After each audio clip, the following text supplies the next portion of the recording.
ঘড়িতে যখন 4:30 বাজে তখনকার সময় আর.কে বিচের ভিউটা তোমাদের কাছে শেয়ার করলাম। এবার তোমরা ভাবতে পারো এত ভোরবেলায় আর.কে বিচ কি ব্যাপার, আর আর.কে বিচটাই বা কোথায়, কি বৃত্তান্ত, কোথা থেকে এলো আর.কে বিচ, ভিডিও শুরুতেই বা হট করে আর.কে বিচ এলো কি করে। যারা জানো তারা তো বুঝতেই পারছো আর.কে বিচ কোথায়, যারা জানো না তো চলো আজকে তোমাদের জন্য একটা ভিডিও শেয়ার করতে চলে এলাম, তো ভিডিওটা স্কিপ করো না। Hello guys, welcome back to my channel. আমি সুস্মিতা হাজির হয়েছে নতুন একটা ব্লগ ভিডিও নিয়ে। তো দেখতেই পাচ্ছ ঘন কুয়াশায় আচ্ছন্ন মসলন্দপুর, একদমই তাই। আমরা এসেছি, মানে ভিডিওটা যখন করেছি তখন ফেব্রুয়ারি মাস ছিল, কিন্তু আমার ভিডিওটা ছাড়তে ছাড়তে এপ্রিল মাস তো হয়েই গেল। কিছু করার নেই বন্ধু, অনেক ভিডিও পড়ে গেছিলো, সেইগুলো দেওয়ার দরকার ছিল। তো চলো যাত্রাপথটা তোমাদের কাছে আজকে শেয়ার করব, যে আমাদের ভাইজাকে যেতে গেলে কিভাবে আমরা ভাইজাকটা গেলাম মসলন্দপুর থেকে, সেটাই আজকের সেই গল্প নিয়েই তোমাদের কাছে আজকে হাজির হলাম। তো আমরা মসলন্দপুর থেকে বিবাদীবাগ লোকাল ধরে চলে এসেছিলাম বিবাদীবাগ স্টেশনে। সেইখান থেকে আমরা লঞ্চ ধরে পৌঁছে গেছিলাম হাওড়াতে।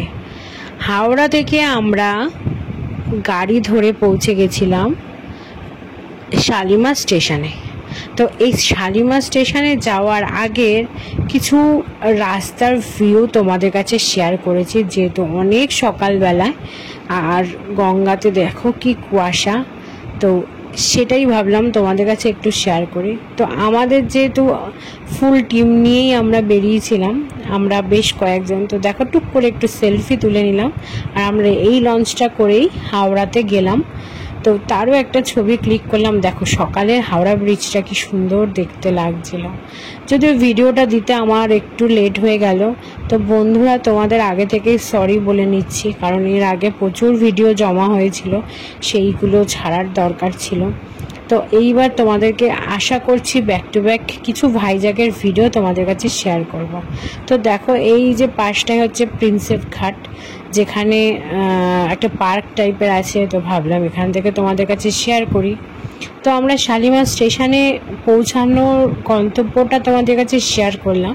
মসলন্দপুর থেকে বিবাদীবাগ লোকাল ধরে একদম বিবাদীবাগ চলে এলাম, সেখান থেকে আমরা লঞ্চে করে হাওড়াতে এলাম, হাওড়াতে এলাম। হাওড়া থেকে আমরা অটো ধরে পৌঁছে গেছিলাম শালিমার স্টেশনে।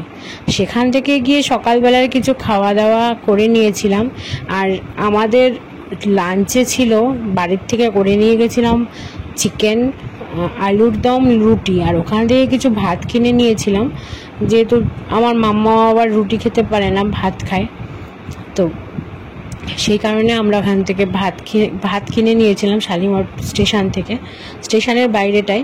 তো ওখানে হোটেলটা খুবই ভালো খাবার, কারণ আমরা সকালের খাবারটাও ওখান থেকেই খেয়েছিলাম, আমরা বাড়ি থেকে বেরিয়েছিলাম অনেক সকালে, তো সেই কারণে আর আমাদের টিফিন কিছু করতে পারিনি, যতটা পেরেছি ওইটুকু মানে নিয়ে গেছি, নিজেরা খেতে পারিনি। তো দেখো সকালের হাওড়া ব্রিজটা কিন্তু একটু অন্যরকমই লাগে। আর এই ভিডিওগুলো যে আমি আগে ছাড়বো একটু সমস্যার কারণে, আর তারপর অনেক কিছু পেন্ডিং জমা ছিল, তো সেই কারণে ছাড়তে পারিনি।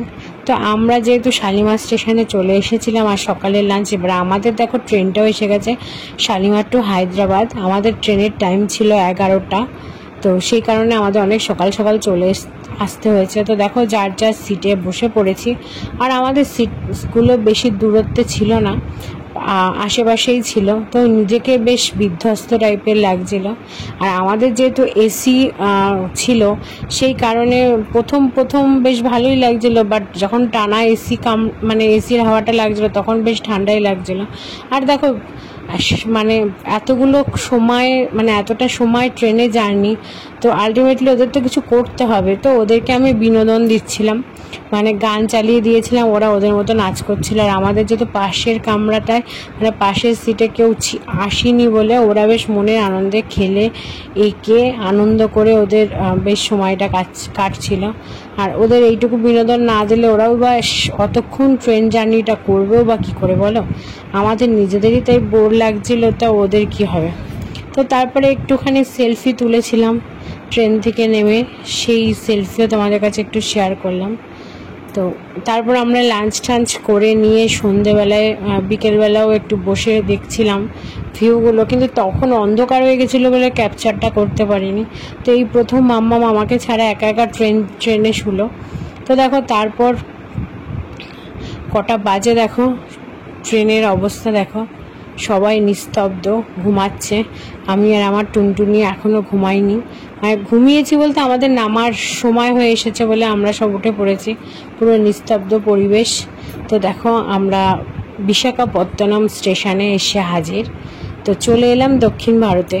তো দক্ষিণ ভারতে ঘোরার জার্নি তোমাদের কাছে পুরোটাই শেয়ার করলাম, কিভাবে এলাম দক্ষিণ ভারতের ঘড়ির কাঁটায় দেখো তখন 4টে বাজে। তো এরপর এখানে এসে আমরা কি কি মজা করলাম, কোথায় কোথায় ঘুরতে গেলাম, ব্যাক টু ব্যাক সব ভিডিও তোমাদের কাছে শেয়ার করব। আশা করছি তোমাদের ভালো লাগবে, তোমাদেরকে মনোরঞ্জন করতে পারবো। তো দেখো তোমাদেরকে দেখালাম স্টেশনটা। তো এই সময় স্টেশনটা কত নিস্তব্ধ, যদিও যেসব ট্রেনগুলো আসছিল সেই লোক তো থাকবে। দেখো আমাদের টিম এইখানে, আমি এটাই তোমাদের দেখাচ্ছিলাম, এটা হচ্ছে আমাদের ফুল টিম, ভাইজাকে যাওয়ার ফুল টিম। আর আমার মাম্মামের দেখো ভাব, ঘুমটা মাথায় দিয়ে বেরোচ্ছে। তো তারপর দেখো চলো তোমাদেরকে এবার একটু আরকে বিচ দেখাই। আমরা চলে এসেছি আরকে বিচের একদম সামনে, যেহেতু সকালের ভিউ তো তোমাদের দেখালাম। আরকে বিচের সামনে সোনার বাংলা হোটেলে আমরা স্টে করেছিলাম। তো ব্যাক টু ব্যাক পরের ভিডিও তোমাদের পরপর আসবে। তো দেখো এখানে সানরাইজটা তোমাদের কাছে শেয়ার করলাম। তো অপেক্ষায় থাকো নতুন ব্লগের জন্য। এখনের মতো বিদায় নিচ্ছি, আবারও আসবো নতুন কোনো ভিডিওর সঙ্গে। আর প্রথম দিন আমরা এসে কোথায় কোথায় ঘুরতে গেলাম সব শেয়ার করব। এখনের মতো টাটা, শুভরাত্রি, আবারও দেখা হচ্ছে।